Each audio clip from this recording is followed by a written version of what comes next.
Hey, it's Drybear. Now, I finished my first 10 hours of full release Starfield, so I wanted to give you my first impressions, my reactions to the game, things that I liked, things that I didn't like, and things that I will see when I'm going forward and playing more. I will be playing and completing the game just to get a full review of it, but these are going to be my first initial thoughts after getting hands-on with the final full release of the game. But first, you should come hang out with me on my live stream. I'm live every single day on twitch.tv/Drybear. If you do come hang out with me in the Twitch community, then the next time you drink your coffee, it's going to hit the spot just right. There's actually a lot to dive in here in my first 10 to 12 hours of the game, and things that kind of struck me as what I was expecting versus what I wasn't. I went into Starfield with no expectations at all, and I also thought that the release was going to be pretty rough. But to my surprise, this is probably the most stable and well-performing Bethesda game that I've ever played on launch, I think ever in the history of gaming. And one of the presets on screen reminded me of Yagami from the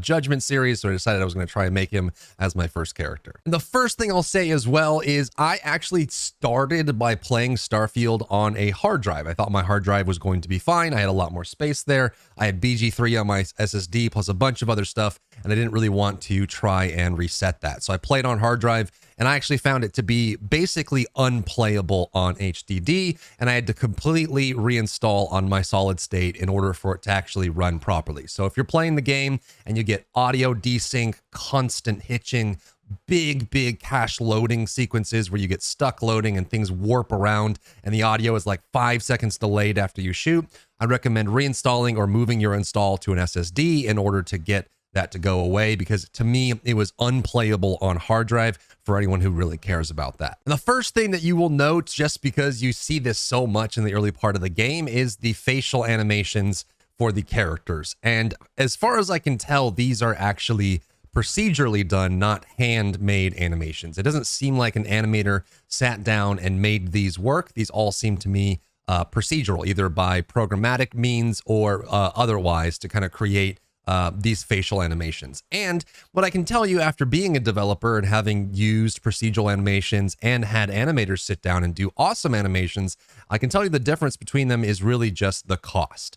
A procedural animation that is done programmatically can save you a lot of time and a lot of money, because you can just kind of, I'm sure even now the technology is even better than when I last looked at it, but you can kind of give it a text that you can feed to it and it'll animate based on that text, and it'll throw in little flourishes like smiling at the end of sentences and raising its eyebrows and things like that, if you have the proper bones set up for the rig for it to actually react that way with the facial animations.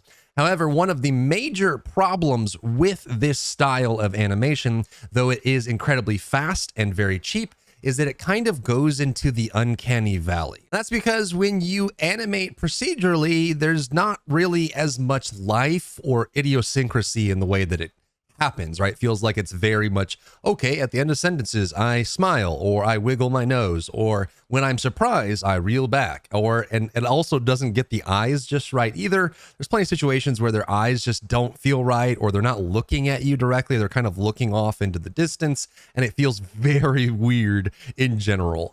But I think that, you know, if it was a choice between them having a much smaller game, right? Like them having a very small scope with better animations versus a much bigger game with more NPCs, more interactions, and more voices, but the animations are more procedural, then I would actually prefer the latter, because it means that there's more content to interact with. But just keep in mind that it does kind of feel weird. You can probably see it just from these animations on screen, just kind of how odd the facial animations actually are.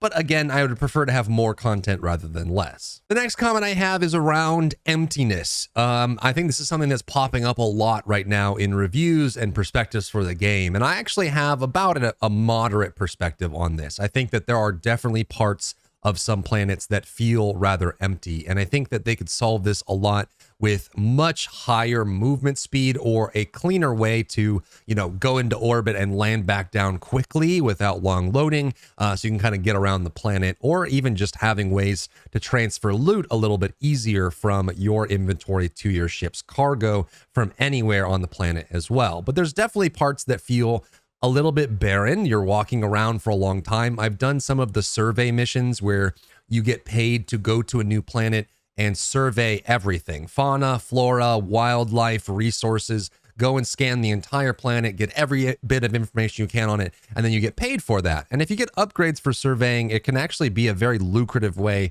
to generate credits to upgrade your ship or buy new ships or buy better gear, things like that. But there's definitely parts where, I mean, one of the planets that I'd done for a full survey, there was only a small section of the planet on like the South Pole that had a lake in it, that had fish in it, that I could scan, and it took me like an hour or an hour and a half to find that one last spot to finish the survey to 100%, and it was just a lot of empty space in between. So there's definitely some frustrations around that. But what I will say on the positive note for the exploration and the emptiness is that the loot in the game doesn't have the same feeling. Anytime you come across a cave or an outpost or a facility or a plant, like a procedural, processing plant that you run into, almost every single time it is jam-packed with loot. I am almost always overburdened. There's tons of stuff to pick up, interact with. I love the cave system. So all of the places that are marked on your map or are a specific location, I don't feel like they are barren or empty at all. They feel really, really good, but the space in between can sometimes feel empty depending on where you are, what planet you're on, and sometimes that can be understandable. If you're on some random moon on an abandoned planet in the middle of some empty star system, I wouldn't expect there to be too much life or things there. But I think that, there definitely is a note to be said about how empty some areas in the galaxy can feel. Ship customization, building, and buying/selling, I think they went above and beyond on. This system is incredibly extensive. You can get all kinds of different compartments that you can customize where it goes, and there's some realism on the systems that need enough power or your weight balancing and all that. And you can actually buy some really interesting and varied ships in the game that all have different bonuses and benefits and prices, and they all have different uses, right? Whether you want to be smuggling or carrying cargo, or you want to be in combat, or you want to be able to jump out of situations quickly. I think the ship system, they did a stellar job, pun intended, on bringing this system to life. And once you start getting into customizing your ship, getting all the different parts and pieces and putting them together, it's quite involved, and you can make some really interesting things work. And it takes a lot of time to really sit down and figure out what it is you're looking for, max crew capacity, how offensive it is, how much cargo it can hold. Also, there's special cargo compartments that have shielding from scans. So if you want to smuggle things, you need special cargo compartments, but those have different placement requirements, different weight requirements. How heavy the ship gets might need a new reactor or different engines or different landing gear and all that kind of stuff. Like, there's a bunch of stuff that goes into creating a ship and using a ship for different purposes. And I think this is one of the shining features of this game, is the ship customization is really, really cool. Now, it's kind of unfair to compare this in dialogue for the game right after BG3, Baldur's Gate 3 had come out, but I do have a feeling that the dialogue in Starfield could be better. It does feel in some cases a little bit fluffy, and what I mean by that is that you have alternate dialogue options that don't really lead to anything. It's like you have your two action points, like yes or no to the proposition, and then you have side questions that don't allow you to skirt the conversation at all. It's just kind of side writing that you go through. So I wouldn't say I was like overly impressed with the interactions you can have with NPCs and different characters, but you do actually have conversations with almost anyone you run into. So again, they have that breadth going for them. Not every character is interesting. Not every character has interesting dialogue, but they all do have dialogue and a little bit of flavor and personality, which I think is also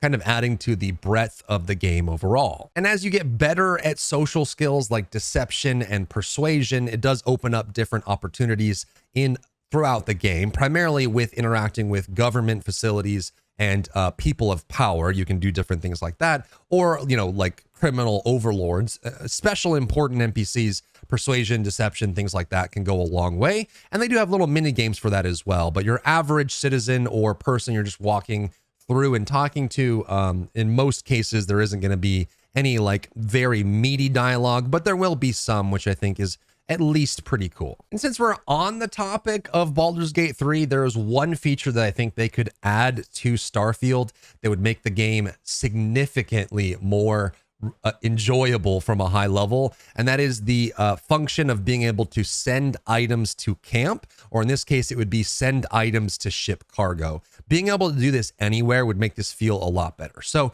let's talk about the weight limit, weight capacity, and how that system works in Starfield. You have a maximum mass that you can carry with you as a player character. You also have companions that come with you that have their carrying weight. And then you have a cargo amount on your ship based on how you've customized it and how much cargo it can hold. So when you get up to that limit and then cross over it, it's not like you can't move anymore. You're not locked in place right away, but based on your being over encumbered, it starts to hurt you in your ability to move in general. So as you get over your weight capacity, any amount of movement, even if you're just walking or crawling, will lower your oxygen, which is essentially your stamina bar.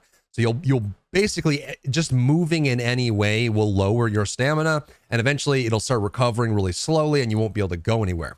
You also can't fast travel while you're carrying too much stuff in your inventory either. And so if you're far away from your ship, you can either give items to your companion to have them carry that weight capacity, or you can just slowly crawl your way back, waiting for stamina recover all the way back to your ship and dump things off. And so you're kind of very afraid to go over this encumbrance limit, and it's very punishing when you do, and you have to figure out what you're going to drop and things like that. Whereas I feel like Baldur's Gate 3 did a much better job of being able to, over encumber your companions and let them walk slower, and then going to a vendor, or you can still fast travel while you're over encumbered, or you can just easily anywhere you can send things to your cargo hold so that you can just deal with that and have that. And when there's so much loot in the game, I actually think they did a good job making the loot density feel really good.